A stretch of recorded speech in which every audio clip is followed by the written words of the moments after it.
अस्सलाम वालेकुम dear friends, उम्मीद है आप सब खैरियत से होंगे। हमारा आज का जो टॉपिक है वो चाइल्ड मैरिज रिस्ट्रेंट एक्ट 1929 का एक शॉर्ट व्यू है, जिसके अंदर हम मेन सेक्शंस को डील करेंगे। सबसे पहली चीज़ कि child marriage restraint act deal किसके साथ करता है? ये उन बच्चों के साथ डील करता है जिनकी शादी बग़ैर उनके कंसेंट के या फिर ज़बरदस्ती करा दी जाए। 1929 के अंदर क्या होता था कि बादशाहों का जो दौर था, या फिर जो है हम कहें कि मुग़ल एम्पायर, या फिर एट डेट टाइम छोटी नाबालिग बच्चियों की शादी जो है वो बड़ी उम्र के लोगों के साथ करा दी जाती थी, ज़बरदस्ती करा दी जाती थी। तो तब ये एक्ट बना 1929 में। सबसे पहले कि हम बात करते हैं एज के ऊपर।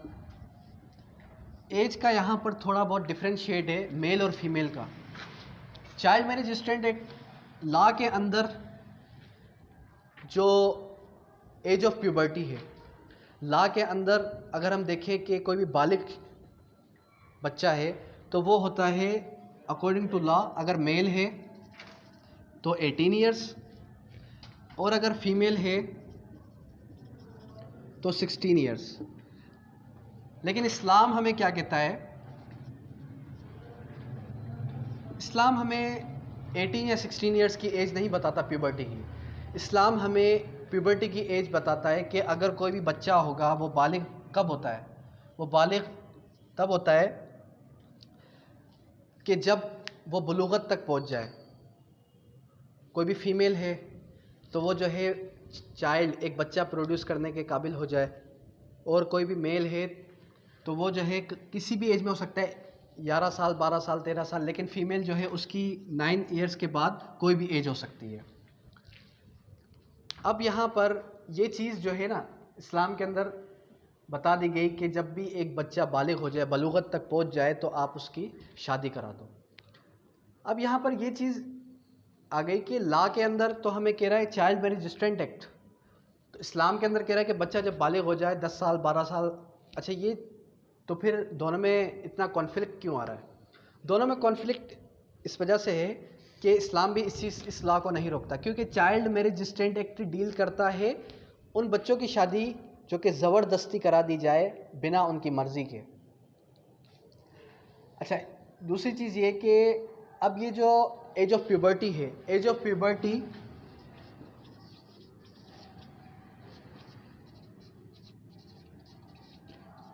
Depending upon the weather, depending upon that area, और depending upon that climates.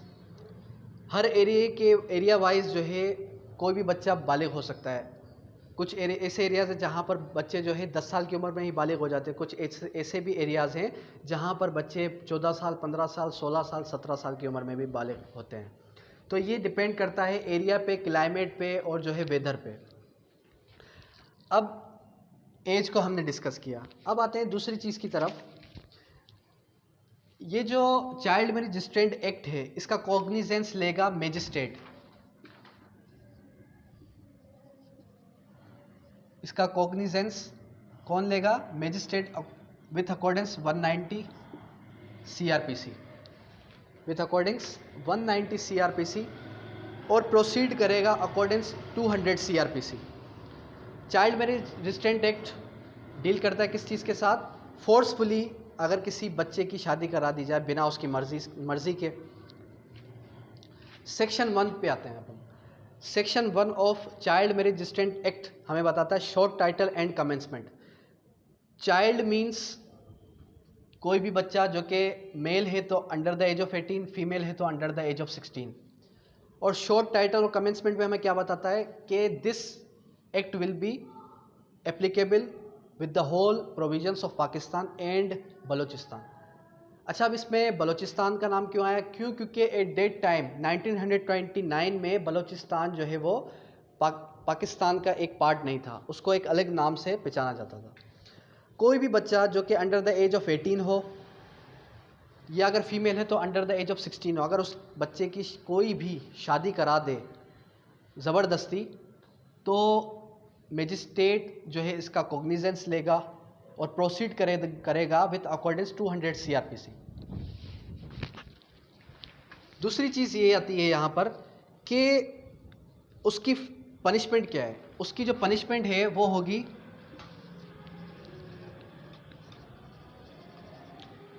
1 month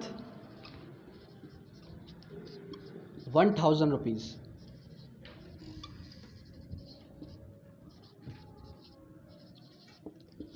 इसकी जो पनिशमेंट होगी वो होगी 1 month with imprisonment and 1000 rupees.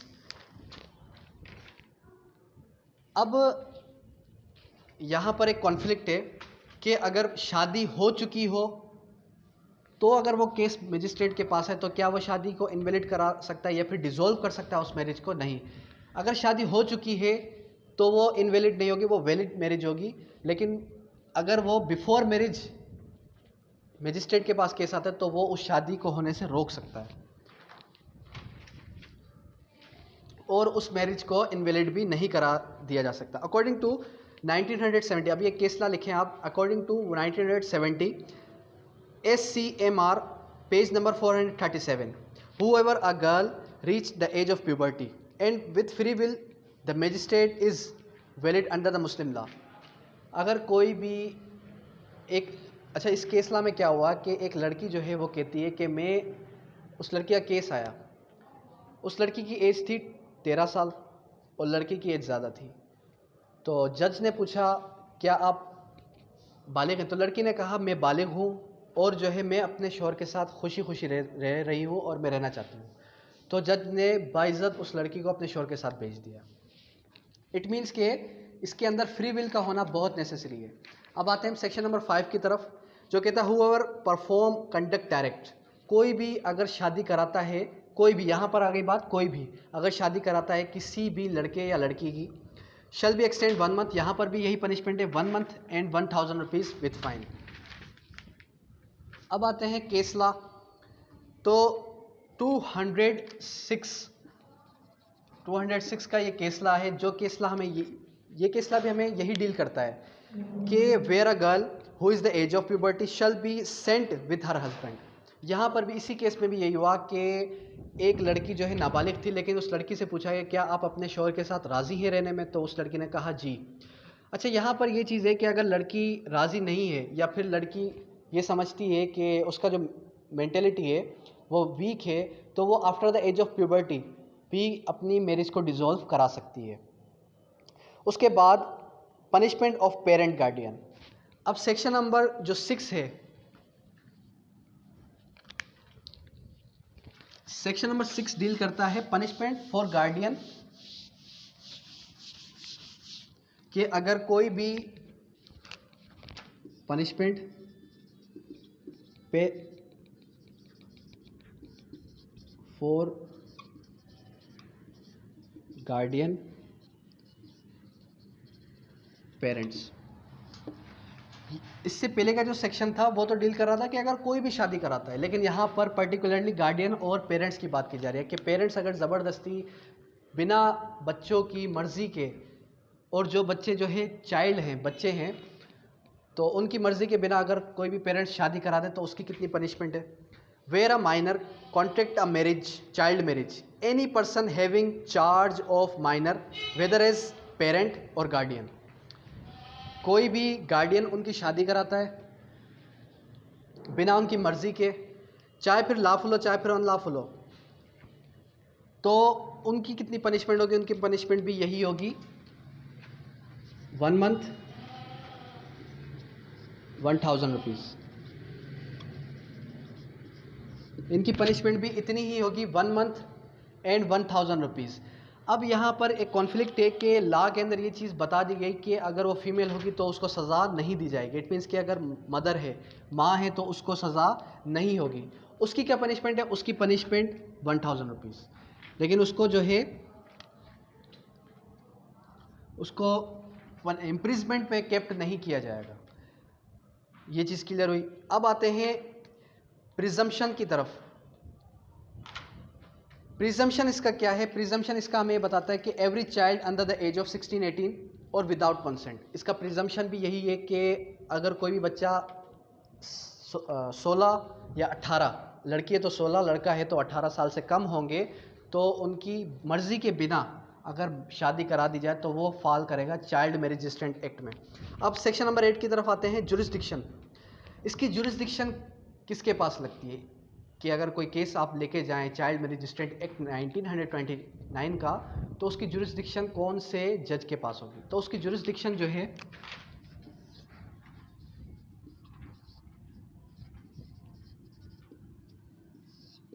उसकी जुरिस्डिक्शन होगी मैजिस्ट्रेट ऑफ फर्स्ट क्लास। अगर मैजिस्ट्रेट या तो मैजिस्ट्रेट ऑफ फर्स्ट क्लास या फिर फैमिली कोर्ट को एम्पावर कर दिए जाएं राइट्स, फैमिली कोर्ट को एम्पावर कर दिए जाएं rights of magistrate of first class.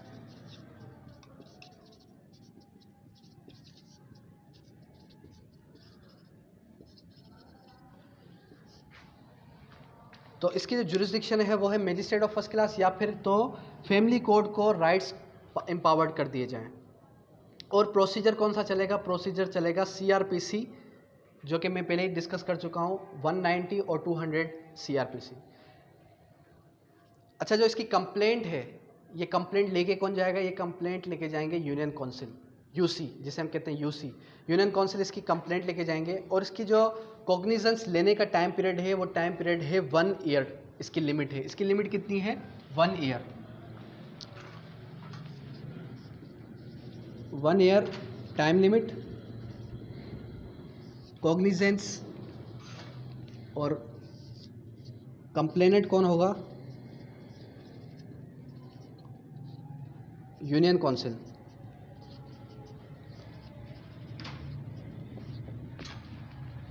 Complainant होगी यूनियन काउंसिल और इसकी जो लिमिट है वो लिमिट है 1 ईयर टाइम पीरियड।